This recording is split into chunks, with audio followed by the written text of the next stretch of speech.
রাজ্যের সমস্ত চাকরিজীবী এবং পেনশনারদের জন্য অত্যন্ত খুশির খবর। কেন? কারণটা হচ্ছে পে কমিশন। হ্যাঁ, আপনারা প্রত্যেকেই জানেন যে রাজ্যে কিন্তু ৭ম পে কমিশন আসতে চলেছে আগামী বছরের জানুয়ারিতেই। আগামী বছরের অর্থাৎ ২০২৭ সালের জানুয়ারি মাস থেকেই ৭ম পে কমিশন রাজ্যে লাগু হতে চলেছে। সেটা আপনারা কিভাবে জানলেন? যখন কর্মী সংগঠনগুলোর সঙ্গে আমাদের রাজ্যের বর্তমান মুখ্যমন্ত্রীর বৈঠক ছিল, সেই বৈঠক থেকেই কিন্তু একথা আমরা জানতে পারছি। যখন বিভিন্ন কর্মী সংগঠনের নেতৃত্ববৃন্দ বাইরে আসছেন, সাংবাদিক সম্মেলন করছেন, তারা কিন্তু পরিষ্কার জানাচ্ছেন যে আমাদের বর্তমান মুখ্যমন্ত্রী তিনি কিন্তু পরিষ্কার আশ্বাস দিয়েছেন যে ২০২৭ সালের জানুয়ারি থেকেই আমরা ৭ম পে কমিশন লাগু করছি বা লাগু করার চেষ্টায় রয়েছি। এদিকে কেন্দ্রে যে ৮ম পে কমিশন, সে পে কমিশন কিন্তু ইতিমধ্যে প্রায় বলতে পারেন আপনারা 70 থেকে 80% কাজ করেও ফেলেছে। কেন? কারণ বিভিন্ন রাজ্য এবং কেন্দ্রশাসিত অঞ্চল তারা কিন্তু সেই পে কমিটি আ পরিদর্শন করে ফেলেছে। সেখানকার যে বাজার দর কেমন, কোন জিনিসের কেমন বাজার দর সমস্ত কিছু খুঁটিনাটি তারা দেখে ফেলেছেন। সেখানকার কর্মী সংগঠনগুলো যারা রয়েছে তাদের সাথে মিটিং করেছেন। যেমন আমাদের পশ্চিমবঙ্গ তার মধ্যে রয়েছে। তো এই যে বিভিন্ন রাজ্য এবং কেন্দ্রশাসিত অঞ্চলগুলোতে তারা ভিজিট করছেন, সেখানকার কর্মী সংগঠনগুলোর সঙ্গে মিটিং করছেন এবং সেখানকার বাজার দর দেখছেন। কেন? কারণটা একটাই, সেটা হচ্ছে কেন্দ্রের ৮ম পে কমিশনের ফিটমেন্ট ফ্যাক্টর।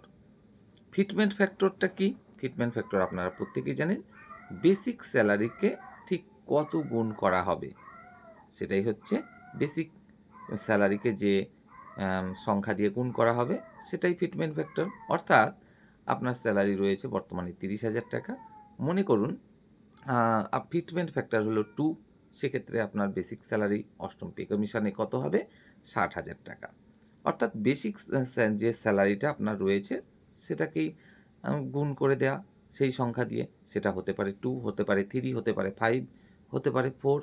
না, 5 অবশ্য হবে না, 4 ও হওয়ার সম্ভাবনা কম।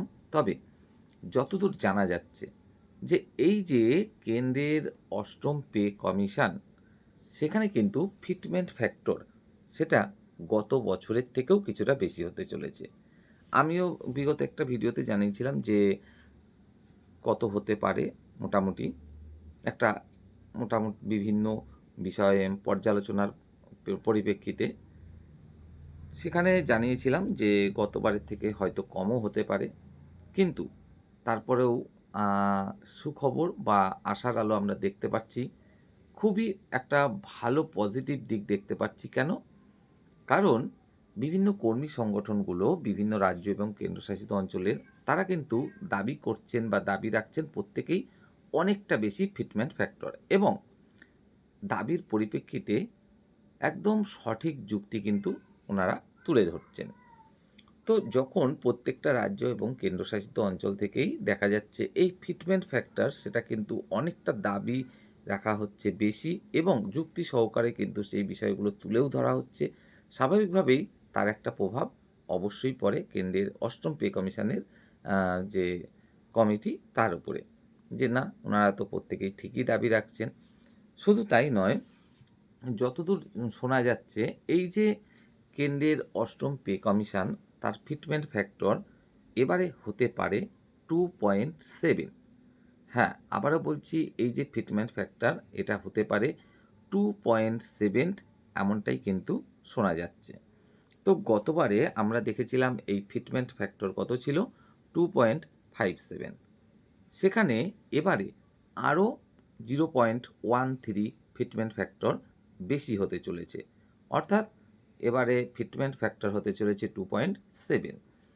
সেক্ষেত্রে আপনি ৩০,০০০ স্যালারি পাচ্ছেন বেসিক স্যালারি বা ৪০,০০০ বা ২০,০০০ যাই আপনি বেসিক স্যালারি পান না কেন, সেই বেসিক স্যালারিকে 2.7 দিয়ে আপনি গুণ করে দিন।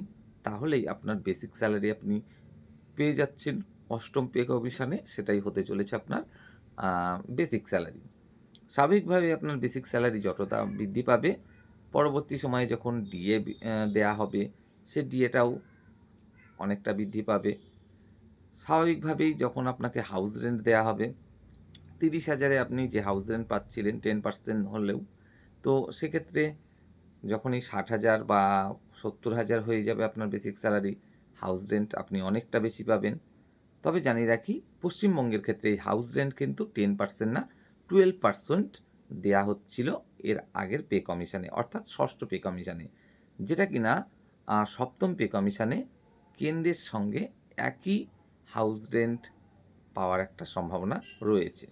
অর্থাৎ কেন্দ্রে 10% দেয়া হলেও রাজ্যে দেয়া হতো 12%, কিন্তু এবারে হয়তো কেন্দ্রে এবং রাজ্যে একই হাউস রেন্ট আমরা দেখতে চলেছি। যেমন সম্ভাবনা রয়েছে এবারেও কেন্দ্রে যে অষ্টম পে কমিশনে ফিটমেন্ট ফ্যাক্টর হতে চলেছে, রাজ্যেও সেই একই পরিমাণে ফিটমেন্ট ফ্যাক্টর হতে চলেছে। কেন? কারণটা হচ্ছে একই, ডাবল ইঞ্জিন সরকার। আর কিছুই নয়, ডাবল ইঞ্জিন সরকার। যেহেতু আমরা এর আগের থেকেই, অর্থাৎ এই যে বিজেপি পশ্চিমবঙ্গে ক্ষমতায় এলো তার আগে থেকেই দেখছি ওনারা কিন্তু স্বীকার করে নিচ্ছেন কর্মীদের যে ডিএ সেটা কিন্তু কোনো ভিক্ষা বা করুণা বা দয়া নয়, সেটা তাদের প্রাপ্য অধিকার। তো স্বাভাবিকভাবেই ওনারা এই ডিএ মিটিয়ে দেওয়ার ব্যাপারেও কিন্তু বদ্ধপরিকর। সেভাবে ওনারা কাজও করছেন। কর্মী সংগঠনগুলোর সঙ্গে আলোচনা করছেন। বকেয়া ডিএ দেয়া শুরু করে দিয়েছেন। আগামী ২২ তারিখে একটা বড় অঙ্কের ডিএ আসতে চলেছে, তেমনটাও আভাস রয়েছে। স্বাভাবিকভাবেই এটা কিন্তু আমরা নিশ্চিতভাবেই আশা রাখতেই পারি বা বলতেই পারি যে কেন্দ্রে যেমনটা ফিটমেন্ট ফ্যাক্টর হতে চলেছে, রাজ্যেও ফিটমেন্ট ফ্যাক্টর হতে চলেছে একই রকম, এবং হাউস রেন্টের ক্ষেত্রেও কিন্তু হয়তো আমরা দেখতে চলেছি একই রকম হতে চলেছে। তো যাই হোক, বিষয়টা একদম পরিষ্কার যে আগামী বছরের জানুয়ারি থেকেই আমাদের রাজ্য পশ্চিমবঙ্গেও আ নতুন পে কমিশন লাগু হতে চলেছে, এবং সেই পে কমিশনে ফিটমেন্ট ফ্যাক্টর, যার উপরে কিনা মূলত নির্ভর করে যে আপনার স্যালারি কতটা বৃদ্ধি পাচ্ছে।